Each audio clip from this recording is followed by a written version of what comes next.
Okay hello friends, आज की video मैं सिर्फ उन बच्चों के लिए बना रही हूँ जिन्हें अभी तक पता ही नहीं है कि पेपर में क्या स्ट्रक्चर है, क्या कैसे आना है, चाहे कौन कौन से चैप्टर में से कितने कितने मार्क्स के क्वेश्चन आने हैं।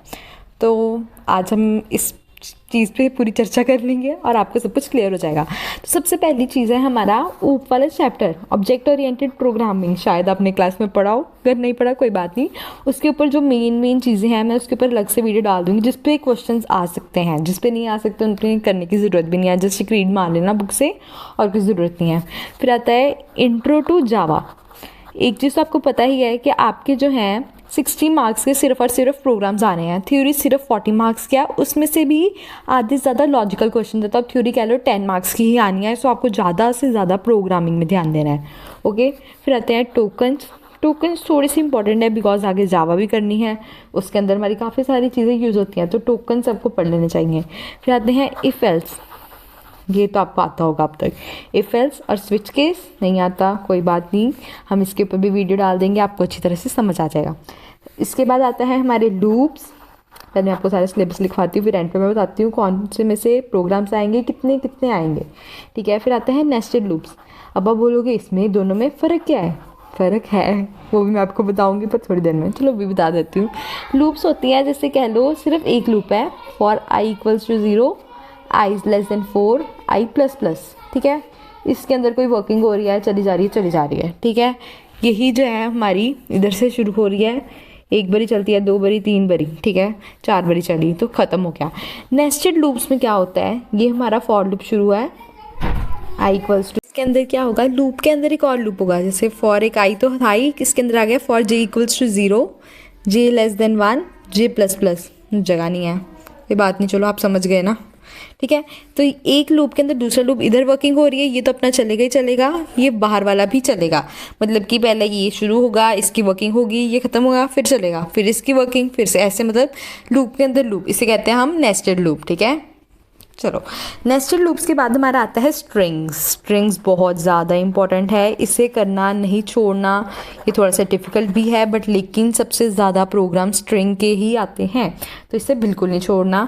फिर आता है वर्ड एक्सट्रैक्शन, ये कुछ स्ट्रिंग के अंदर का ही है बट लेकिन फिर भी इसका एक अलग चैप्टर दिया होता है कईयों की बुक्स में, बट कोई बात नहीं, ये इजी है, मैं आपको इतनी अच्छी तरीके से कराऊंगी कि आपको आराम से समझ लग जाएगी। फिर आता है हमारा स्कैनर इनपुट, ये सबसे अच्छी चीज़ है, मतलब हम कोई भी चीज़ कहीं भी ले सकते हैं, ज़रूरी नहीं अगर हम स्टार्टिंग में किसी चीज़ का इनपुट कराना था और भूल गए हैं तो अब हम नहीं करवा सकते, हमें दोबारा से लिखवाना पड़ेगा। स्कैनर इनपुट हमारी मदद करता है, हम प्रोग्राम के बीच में कहीं भी हो, हम कहीं भी इनपुट ले सकते हैं यूज़र से, ठीक है। फिर आती हैं लाइब्रेरी क्लासेस, ये भी आपको बहुत हेल्प करेंगी प्रोग्राम्स में, इसके ऊपर मैं बना दूंगी।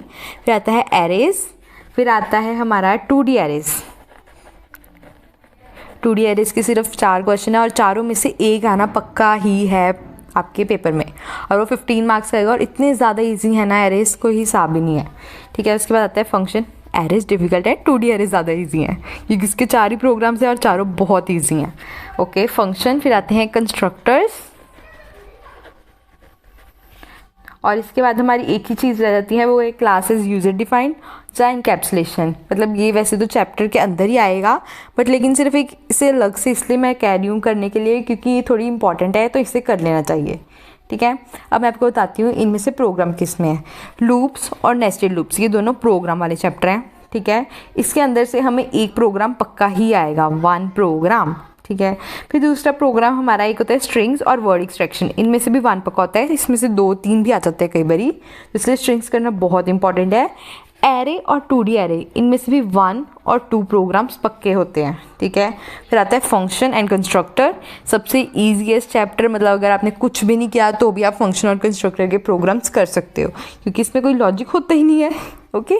तो ये भी 1 से 2 प्रोग्राम पक्के हैं। तो अब हम डिस्कस करते हैं आपको कौन कौन से कर लेने चाहिए पेपर के लिए, अगर आप बिल्कुल लास्ट पे ये वीडियो देख रहे हो।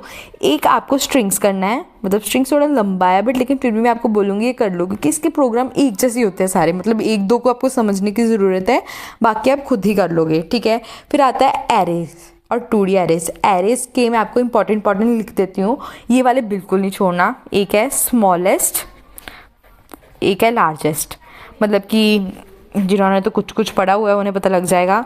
जैसे ये हमारी एरेज है, इसके अंदर से ढूंढना है। यहाँ पे है 1 2 7 3 6, इसके अंदर से हमने सबसे जो है लार्जेस्ट नंबर ढूंढना है, तो वो हमारी ये सर्च सॉर्ट लगेगी और वो इसे ढूंढ लेगी। स्मॉलेस्ट ढूंढना है, वो भी सर्च सॉर्ट लगा के ढूंढेगी। अभी हम कैसे कैसे ढूंढ सकते हैं, एक आएगी लीनियर सर्च, ये इंपॉर्टेंट है, ये बिल्कुल मत छोड़ना है, इसमें से एक पक्का क्वेश्चन आएगा ही आएगा। एक बबल सॉर्ट, एक सिलेक्शन सॉर्ट, ये चारों बिल्कुल मत छोड़ना, कुछ भी हो जाए इन्हें नहीं छोड़ना, बाकी कुछ भी छोड़ दो। मतलब अगर आप कुछ छोड़ भी रहे हो ना, तो ये 4 चीज़ें जो हैं करके ही जानी है। मतलब ये इतनी इंपॉर्टेंट है कि इन चारों में से एक प्रोग्राम आना ही आना है। इसके मैंने आपको 2 प्रोग्राम्स लिखवाए ना, एक इसका होगा, एक 2D अरे, उसका भी हमारा पक्का है। 2D अरे में क्या क्या है हमारे, एक है sum of all columns, sum of all columns, ठीक है। एक है हमारा sum of rows, each row, each row जो ऑल रो भी आ सकता है, ईच कॉलम जा ऑल कॉलम्स, ठीक है। इसके अलावा हमारे इसमें है लेफ़्ट डायगनल, राइट डायगनल, ठीक है। आपको पता ही होगा, जैसे ये हमारी है एरे, ये है उसका है लेफ़्ट डायगनल, ये है राइट डायगनल। कईयों की बुक में इन्हें माइनर मेजर भी कहते हैं, बट मैं उसकी अलग से वीडियो बनाऊंगी। इसमें जस्ट मैं आपको बता रही हूँ क्या है हमारा एरे, ठीक है। तो ये सारे हैं जो आपको करने ही करने हैं। अगर आपको एक बार स्क्रीनशॉट लेना है तो मैं इसे ऊपर करके क्लियर कर देती हूँ। स्क्रीनशॉट लेके इसे सेव कर सकते हो, इसको नोट कर लो और इसे रोज़ के रोज़ देखकर एक एक चीज़ करनी शुरू कर दो। और मैं इसके बाद सीधी सीधी सीरीज़ डालनी शुरू कर दूँगी जो जो प्रोग्राम इंपॉर्टेंट है। तो मतलब मैं थोड़ी सी बेसिक्स डालूँगी, फिर उसके बाद आप सीधे सीधे प्रोग्राम करने की प्रैक्टिस कर लेना, उससे आपकी ही प्रैक्टिस होगी और पेपर में आप आराम से सॉल्व कर सकते हो। अगर आपने पूरा साल नहीं भी पढ़ा, लास्ट में आके आपको भी रियलाइज़ हो रहा है कि पेपर आ रहे हैं, कुछ नहीं किया कंप्यूटर का, कंप्यूटर थोड़ी सी डिफिकल्ट है, बट अगर आप उसे अच्छी तरह समझेंगे तो आपसे आराम से हो जाएगी।